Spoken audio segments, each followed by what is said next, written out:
God is pervading each one of us in equal measure. It's not that the Hindus have got more and non-Hindus have got less. God is there and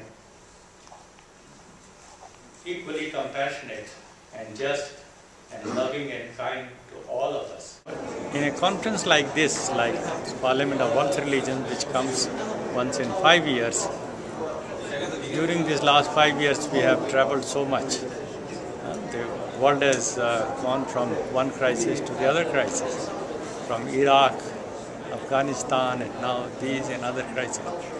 Now, unless and until we update our commitments, we reunite with our friends and colleagues, and we prepare ourselves in terms of networking to face this challenge, there will not be much hope.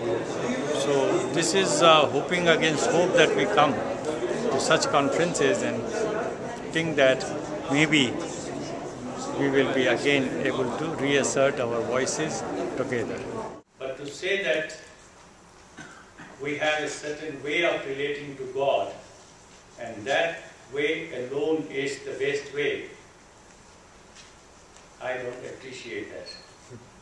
I grew out of that narrow religiosity, and I started looking at the whole of humanity as part of my own family, human family.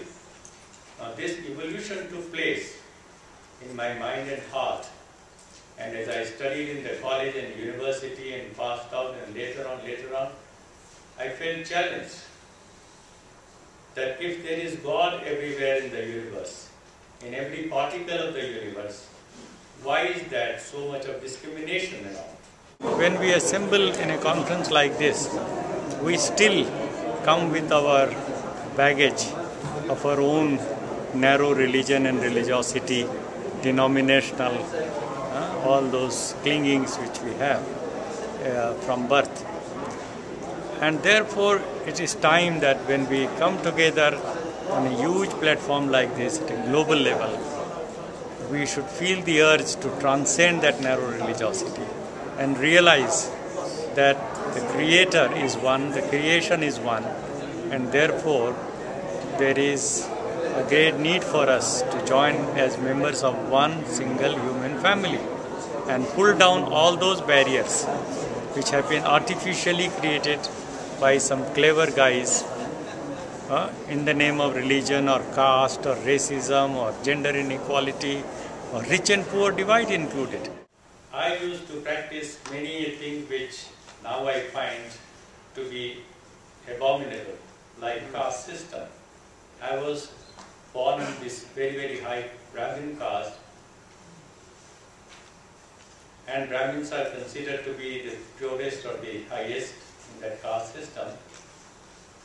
My grandfather had huge land which he would never go and till or cultivate. He had any number of laborers. Now that I am engaged with the struggle, liberation of the bonded labor in my country and worldwide against slavery, modern day contemporary forms of slavery, now I realize that most of those laborers were like slaves and bonded laborers. I set out in my life's journey for my own liberation. And I knew from the very first day, my liberation is closely entwined with the liberation of millions and millions around me. Those who have been subjugated into slavery, forced into slavery-like conditions, like caste system which we have, the abominable caste system. And the child labor is something which we cannot put up with in this century, 21st century, if we still have 70 to 80 million children being denied access to good quality education, and children dropping out to be forced to work in factories, in farms, in brick kilns, stone quarries for long, long hours. They are being tortured, their childhood being ruined. So all of these things do not go together with what we say, the progress of humanity.